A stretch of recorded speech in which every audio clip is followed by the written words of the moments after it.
آدم علیہ السلام کے بعد 1000 سال تک توحید پر قائم رہنے کے بعد ان لوگوں میں بت پرستی اس طرح شروع ہوئی کہ ان برے لوگوں میں بعض نیک لوگ بھی تھے۔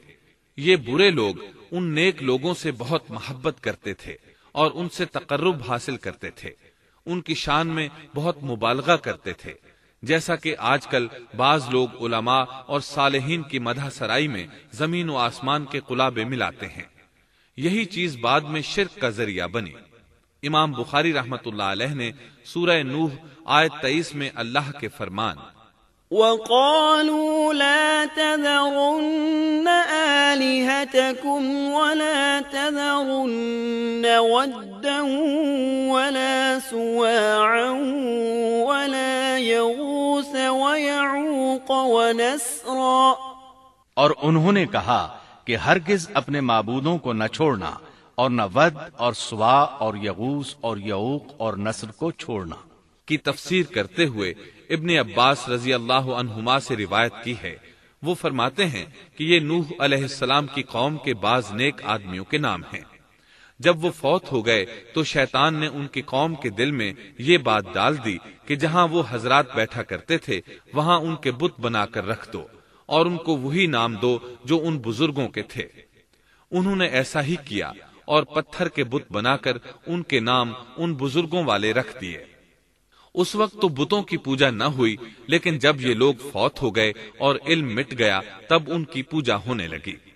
ابن عباس رضی اللہ عنہما فرماتے ہیں نوح علیہ السلام کی قوم کے یہی بت بعد میں عرب میں پوجے گئے، اور اللہ تعالی کے فرمان وَقَالُوا لَا تَذَرُنَّ آلِهَتَكُمْ وَلَا تَذَرُنَّ وَدًّا وَلَا سُوَاعًا وَلَا يَغُوثَ وَيَعُوقَ وَنَسْرًا کا یہی مطلب ہے، یعنی ان نیک بزرگوں کے بت بنا لیے گئے اور آہستہ آہستہ ان کی پوجا شروع کر دی گئی، اور سب لوگوں نے ایک اللہ کی عبادت سے انکار کر دیا۔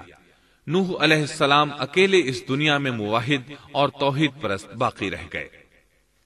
نوح علیہ السلام کا نسب کچھ یوں ہے: نوح بن لامک بن متو شلح بن ادریس۔ اس طرح ادریس علیہ السلام ان کے پردادا ہوئے۔ اس وقت لوگوں کی عمریں بہت طویل ہوتی تھیں، اس لیے ہم کہہ سکتے ہیں کہ ادریس علیہ السلام کئی 100 سال زندہ رہے، اور نوح علیہ السلام 1000 سال سے بھی زیادہ عرصہ زندہ رہے۔ عمریں لمبی ہونے کی وجہ سے ادریس علیہ السلام اور نوح علیہ السلام کے درمیان کافی مدت بنتی ہے، اور اسی مدت کے دوران کفر و شرک نے زور پکڑا اور بتوں کی عبادت شروع ہو گئی۔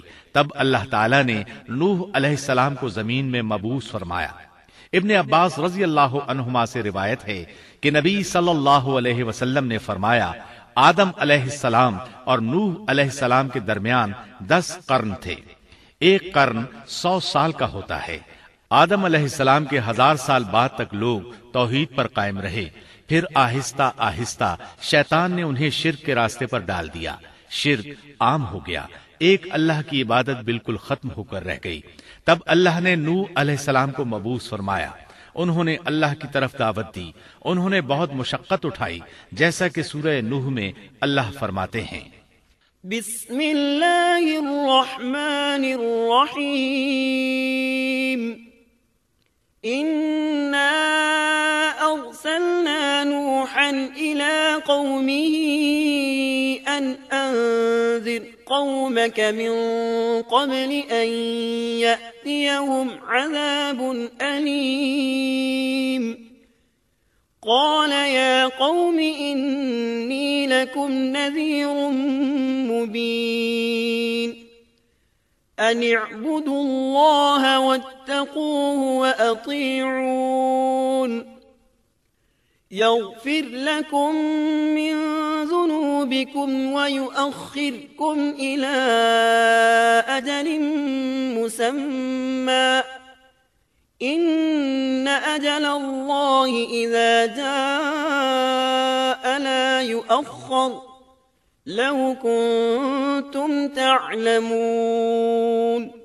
اللہ تعالیٰ بخشش اور رحم کرنے والے کے نام سے شروع کرتا ہوں، یقیناً ہم نے نوح کو ان کی قوم کی طرف بھیجا کہ اپنی قوم کو ڈراؤ اور خبردار کر دو اس سے پہلے کہ ان کے پاس دردناک عذاب آ جائے۔ نوح نے کہا، اے میری قوم، میں تمہیں صاف صاف ڈرانے والا ہوں کہ تم اللہ کی عبادت کرو اور اس سے ڈرا کرو اور میرا کہنا مانو، تو وہ تمہارے گناہ بخش دے گا اور تمہیں ایک وقت مقررہ تک چھوڑ دے گا۔ یقیناً اللہ کا وعدہ جب آ جاتا ہے تو موقوف نہیں ہوتا، کاش تمہیں سمجھ ہوتی۔ نوح علیہ السلام تبلیغ کے سلسلے میں سخت محنت کرتے، دن رات لوگوں کے گھروں اور ان کے اجتماعات میں جا جا کر انہیں دعوت دیتے۔ آپ انہیں اعلانیہ اور پوشیدہ طور پر دعوت دیتے، یہاں تک کہ دعوت دیتے دیتے انہیں 950 سال گزر گئے، لیکن سوائے چند لوگوں کے کوئی ایمان نہ لایا۔ تب انہوں نے اللہ سے دعا کی، اے میرے اللہ، میں نے اپنی قوم کو دن رات تیری طرف بلایا، لیکن میرے بلانے سے یہ اور زیادہ بھاگنے لگے۔ انہوں نے اپنے کانوں میں انگلیاں ٹھونس لیں، اپنے اوپر کپڑے اوڑھ لیے اور کہنے لگے، ہم تیری شکل دیکھنا نہیں چاہتے۔ میرے اللہ، یہ لوگ تیری باتیں سننا پسند نہیں کرتے۔ میں نے پھر بھی ان سے کہا، اپنے مالک سے بخشش طلب کرو، وہ بڑا بخشنے والا ہے۔ اس وقت نوح علیہ السلام کی قوم میں ایک بادشاہ تھا، وہ بہت مغرور تھا۔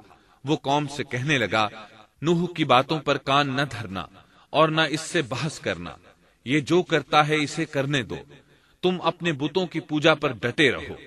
چنانچہ لوگوں نے نوح علیہ السلام کی باتوں کی طرف سے کان بند کر لیے، اپنے بادشاہ کی بات پر عمل کرنے لگے۔ تب نوح علیہ السلام نے اللہ سے فریاد کی، اے پروردگار، یہ میرا کہنا نہیں مانتے، ان لوگوں کی سنتے ہیں جن کی اولاد اور مال نے انہیں فائدہ تو نہ دیا، الٹا نقصان پہنچایا، اور انہوں نے میرے ساتھ بڑا داؤ کیا، یعنی دوسروں کو میرے درپے کر دیا، خود بھی مجھے ستانے میں کوئی کسر نہ چھوڑی، اور آپس میں ایک دوسرے سے کہنے لگے، اپنے دیوتاؤں کو نہ چھوڑنا، نہ ود اور نہ سوا اور نہ یغوث اور نہ یعوق اور نہ نصر کو چھوڑنا۔ ان لوگوں نے بہت سے لوگوں کو گمراہ کر ڈالا، اور پروردگار تو ایسا کر کہ یہ ظالم اور زیادہ گمراہ ہو۔ اس طرح نوح علیہ السلام نے 950 سال دن رات لوگوں کو اللہ کی طرف بلایا، لیکن اتنے طویل عرصہ میں صرف 80 کے قریب لوگ مسلمان ہوئے، اور ان ایمانداروں کی اکثریت فقراء، مساکین، ناتواں اور غلام قسم کے لوگوں پر مشتمل تھی، جن کی معاشرے میں کوئی حیثیت نہیں ہوتی۔ مشکل سے 10 ایماندار ایسے ہوں گے جو شرف و جاہ کے مالک ہوں گے۔ چنانچہ نوح علیہ السلام کے مغرور سرداروں نے جب اس صورتحال کو دیکھا تو اکٹھے ہو کر نوح علیہ السلام کے پاس آئے اور کہنے لگے، اے نوح، ہم چاہتے ہیں تیری باتیں سنیں اور لوگوں کو بھی تیری باتیں سننے کی ترغیب دیں اور سب تجھ پر ایمان لے آئیں، لیکن اس سے پہلے ہماری ایک شرط ہے، یہ کہ آپ کے حلقے میں جو یہ ذلیل اور حقیر لوگ آ گئے ہیں انہیں دھکے دے کر اپنے پاس سے نکال دے، اس لیے کہ ہم اپنی قوم کے سردار، چودھری اور مقام و مرتبے والے لوگ ہیں، اس لیے ہم ان فقیر لوگوں کے پاس نہیں بیٹھ سکتے۔ اگر آپ انہیں نکال دیتے ہیں تو ہم ایمان لے آئیں گے۔ اللہ تعالیٰ نے نوح علیہ السلام کی قوم کے ان سرداروں کی تردید سورہ ہود آیات 27 تا 31 میں کی ہے۔ اللہ تعالیٰ فرماتے ہیں، فقال الملأ الذين كفروا من قومه ما نراك إلا بشرا مثلنا وما نراك اتبعك إلا الذين هم أراذلنا بادي الرأي وما نرى لكم علينا من فضل بل نظنكم كاذبين قال يا قوم أرأيتم إن كنت على بينة من ربي وآتاني رحمة من عنده فعميت عليكم أنلزمكموها وأنتم لها كارهون۔ کافر سردار نوح سے کہنے لگے، ہم تو یہی دیکھتے ہیں کہ تو ہماری طرح ایک آدمی ہے، اور یہ بھی دیکھتے ہیں کہ صرف ان لوگوں نے تیری پیروی کی ہے جو ہم میں رذیل ہیں، وہ بھی اوپر کی عقل سے، اور ہم تو تمہیں کسی بات میں اپنے سے زیادہ نہیں پاتے بلکہ تمہیں جھوٹا خیال کرتے ہیں۔ نوح نے کہا، اے سردارو، بتلاؤ تو صحیح، اگر میں اپنے رب کی طرف سے جو دلیل آئی ہے اس پر قائم ہوا اور اس نے اپنی مہربانی سے مجھے سرفراز کیا اور تم سے وہ چھپی رہی، تو کیا زبردستی میں اسے تمہارے سر منڈ دوں گا، حالانکہ تم اس سے بیزار ہو۔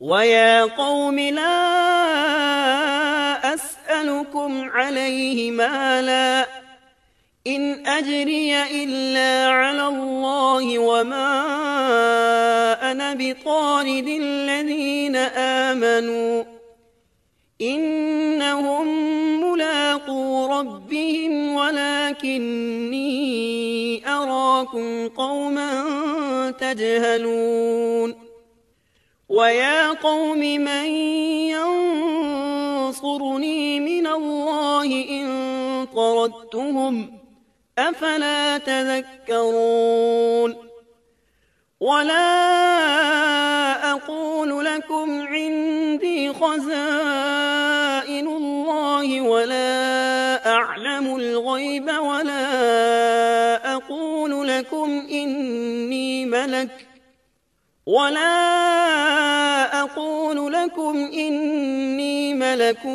وَلَا أَقُولُ لِلَّذِينَ تَزْدَرِي أَعْيُنُكُمْ لَن يُؤْتِيَهُمُ اللَّهُ خَيْرًا اللَّهُ أَعْلَمُ بِمَا فِي أَنفُسِهِمْ إِنِّي إِذًا لَّمِنَ الظَّالِمِينَ۔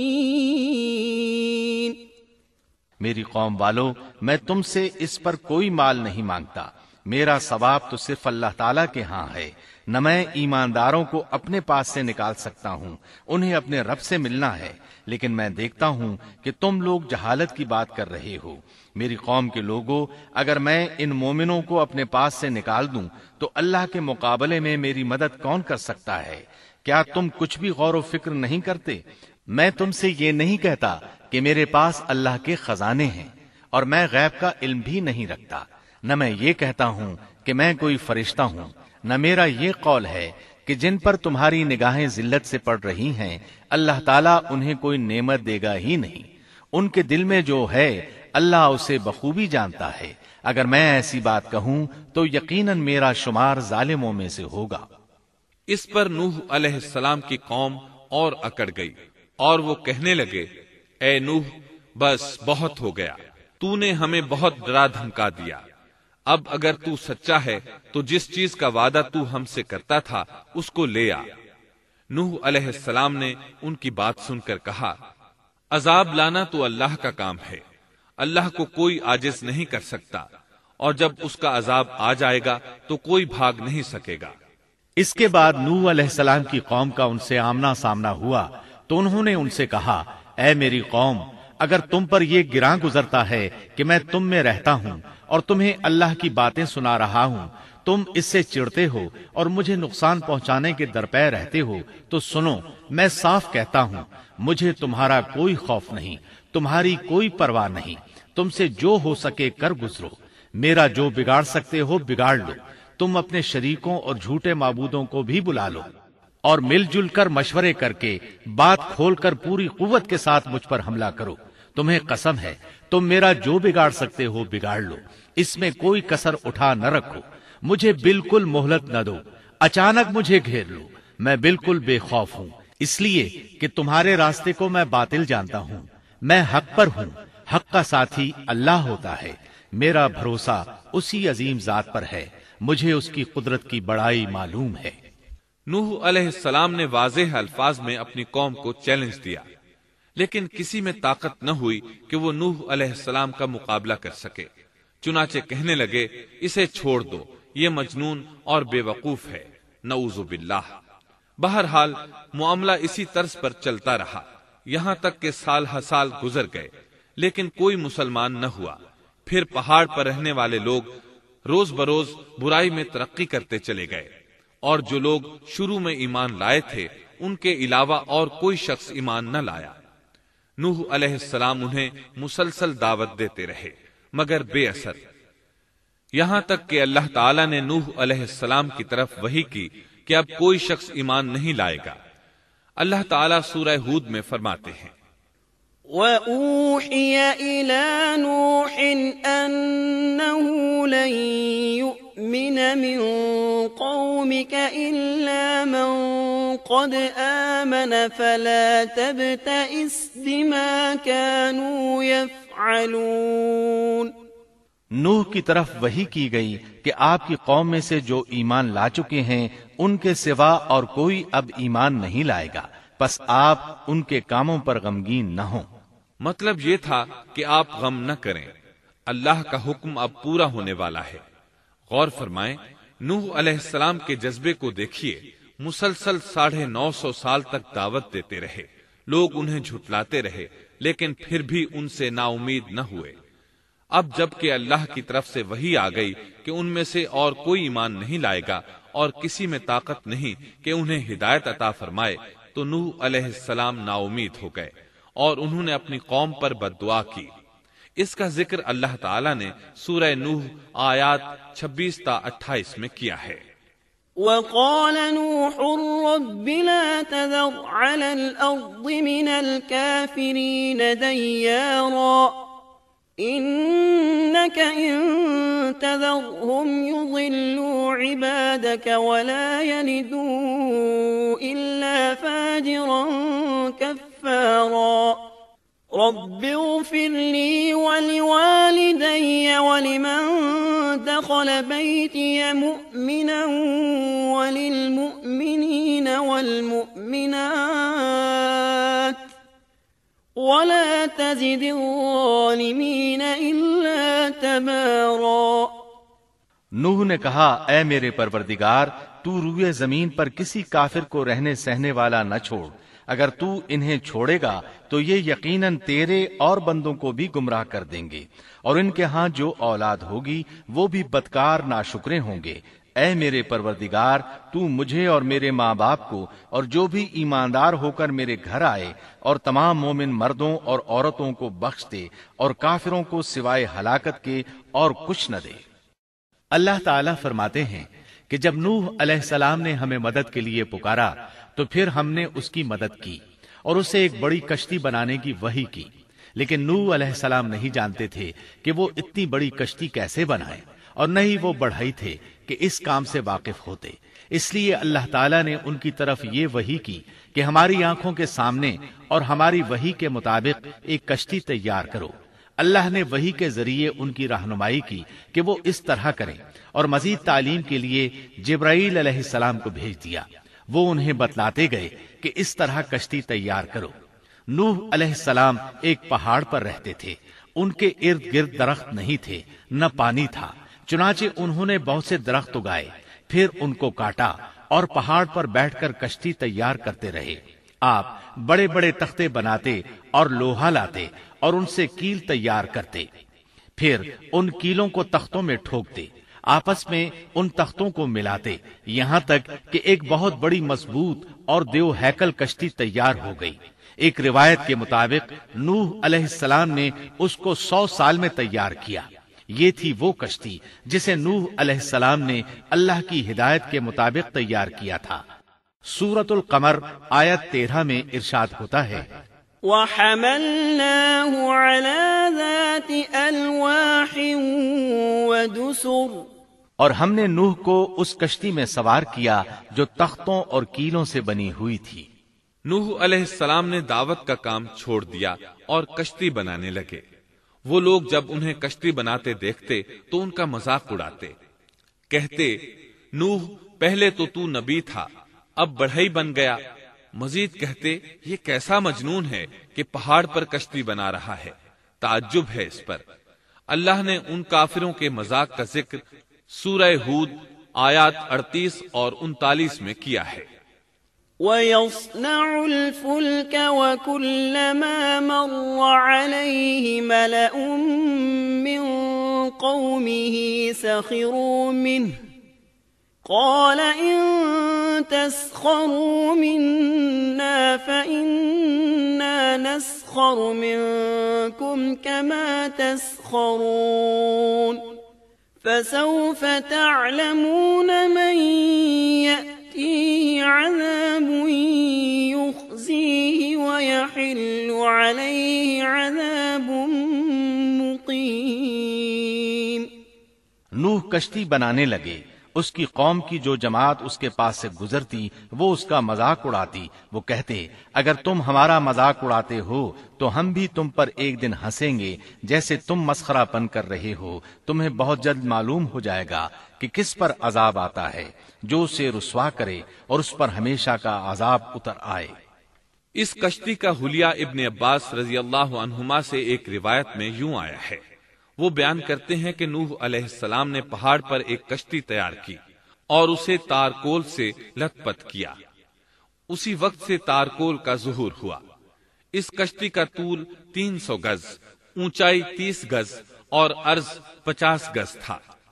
ایک اندازے کے مطابق اس کا طول 1 کلومیٹر سے زیادہ تھا اور اس کی بلندی اور گہرائی کے بارے میں کہا گیا ہے کہ 30 ہاتھ تھی، اور یہ کشتی عام کشتیوں کی طرح اوپر سے کھلی ہوئی نہیں تھی، بلکہ جس طرح اس کو نیچے سے بند کیا گیا تھا اسی طرح اوپر سے بھی بند کیا گیا تھا، تاکہ اوپر سے جو بارش برسے وہ انہیں نقصان نہ دے، اور جس طرح نیچے والے غرق ہونے سے محفوظ رہیں اسی طرح اوپر والے بھی محفوظ رہیں۔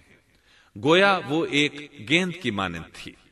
اس میں الگ الگ 3 درجے بنائے گئے تھے، ہر درجے میں ایک دروازہ تھا، اور یہ 3 دروازے اس طرح تھے کہ ہر دروازے کے اوپر ایک دروازہ تھا۔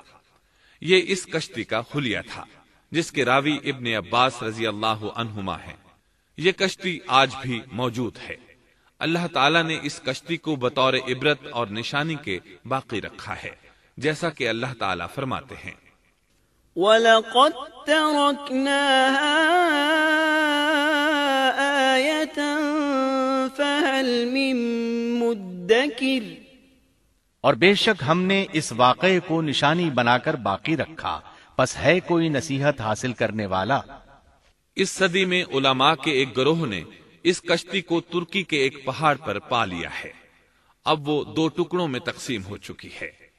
اس کا حلیہ وہی تھا جو بیان ہوا۔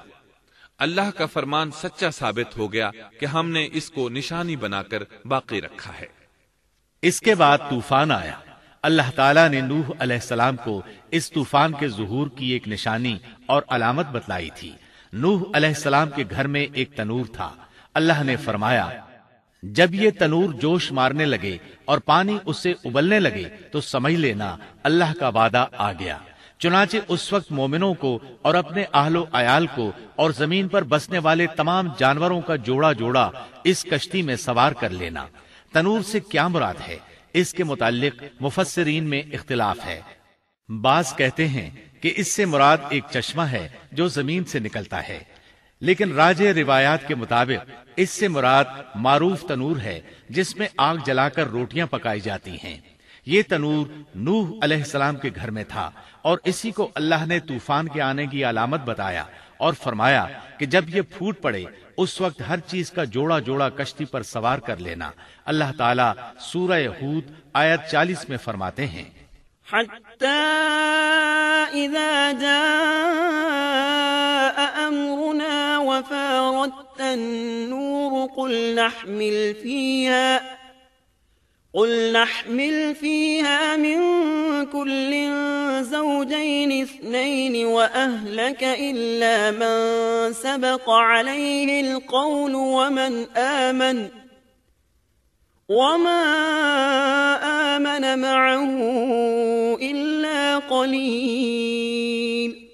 یہاں تک کہ جب ہمارا حکم آ پہنچا اور تنور ابلنے لگا، ہم نے کہا اس کشتی میں ہر قسم کے جوڑے دوہرے سوار کر لے، اور اپنے گھر کے لوگوں کو بھی سوائے ان کے جن پر پہلے سے بات پڑ چکی ہے، اور سب ایمان والوں کو بھی۔ اس کے ساتھ ایمان لانے والے بہت ہی کم تھے۔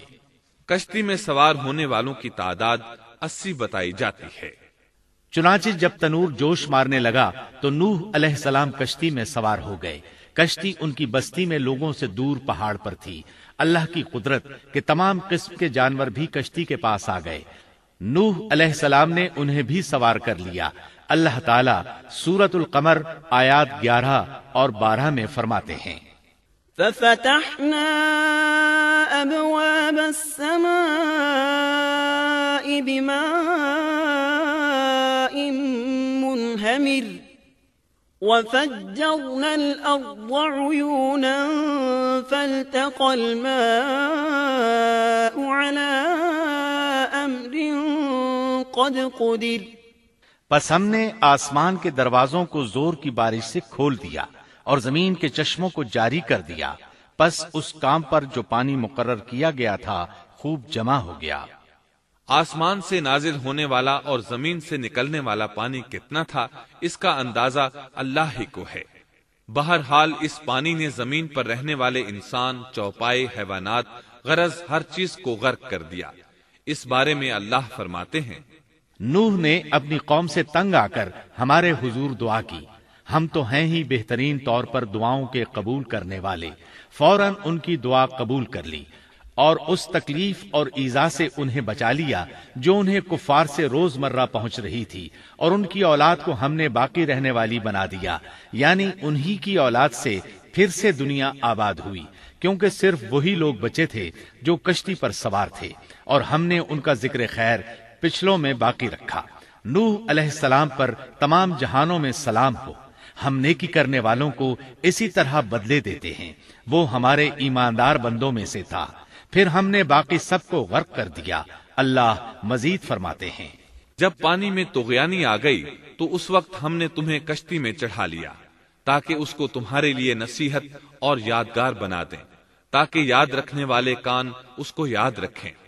یعنی پانی اتنا زیادہ ہو گیا کہ اس سے تمام شہر، بستیاں، انسان اور جانور غرق ہو گئے، یہاں تک کہ پانی بلند پہاڑوں سے بھی اونچا ہو گیا، اور اتنے بلند پانی پر یہ کشتی نوح علیہ السلام اور ان کے ساتھیوں کو اپنے دامن میں سمیٹے اللہ کے حکم سے اور اس کی حفاظت میں پہاڑ کی طرح رواں دواں تھی، ورنہ اتنے طوفانی پانی میں کشتی کی حیثیت ہی کیا ہوتی ہے۔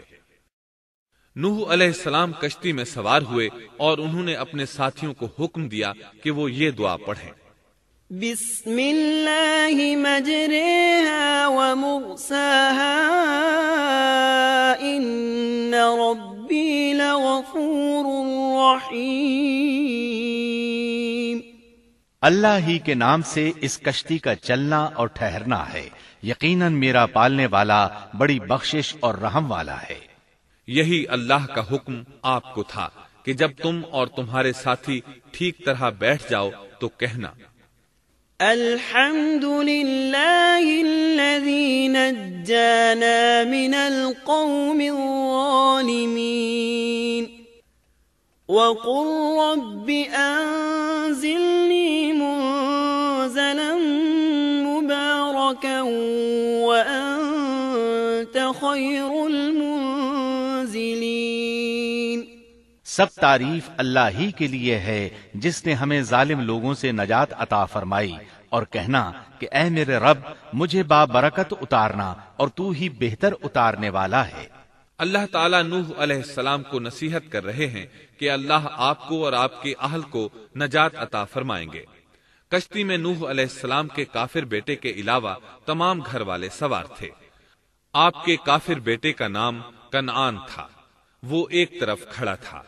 نوح علیہ السلام نے اسے پکارا، میرے بیٹے اس کشتی میں آ جا اور کافروں کا ساتھی نہ بن، لیکن اس بدبخت نے کہا، میں ابھی کسی پہاڑ کی چوٹی پر پناہ لے لوں گا جو مجھے اس پانی سے بچائے گی۔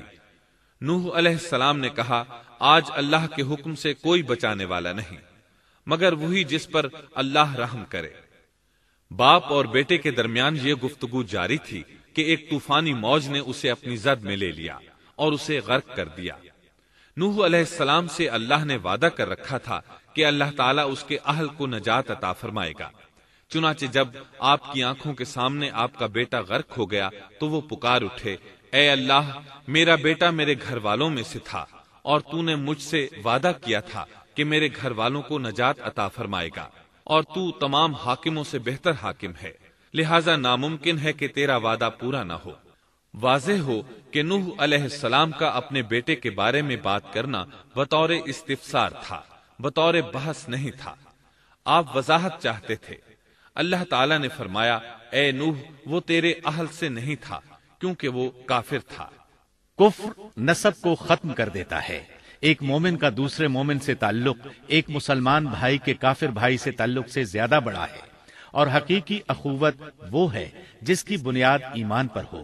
کفر تو نسبی تعلق کو کاٹ دیتا ہے، اس لیے اللہ نے یہ نہیں فرمایا کہ وہ کافر ہے، بلکہ یہ فرمایا کہ وہ تیرے اہل سے نہیں ہے۔ ہمارے لیے بھی یہی حکم ہے، کسی مومن کا کافر کے ساتھ رشتہ نہیں ہو سکتا۔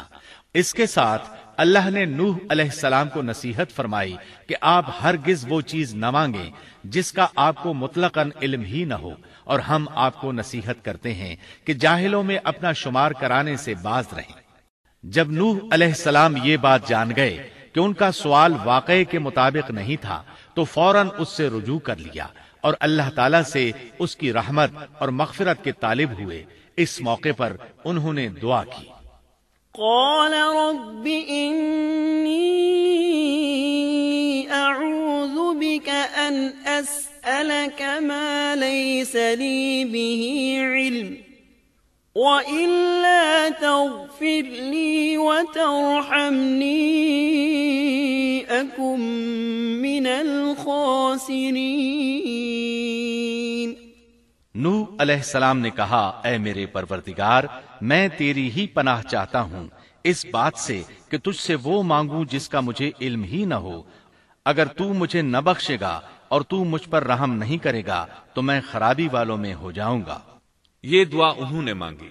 اپنے بیٹے کے متعلق سوال کے علاوہ نوح علیہ السلام نے اللہ تعالیٰ کی کوئی نافرمانی نہیں کی اور نہ اپنے نفس پر کسی نافرمانی کو شمار کیا۔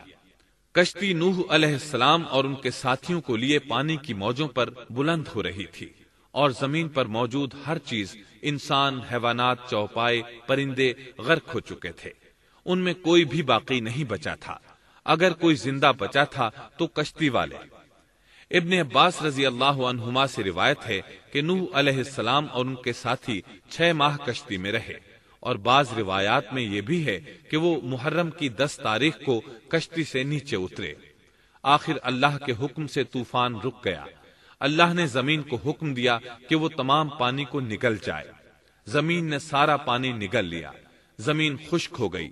اللہ تعالی سورہ ہود آیت 44 میں فرماتے ہیں، وقيل يا أرض ابلعي ماءك ويا سماء أقلعي وغيض الماء وقضي الأمر واستوت على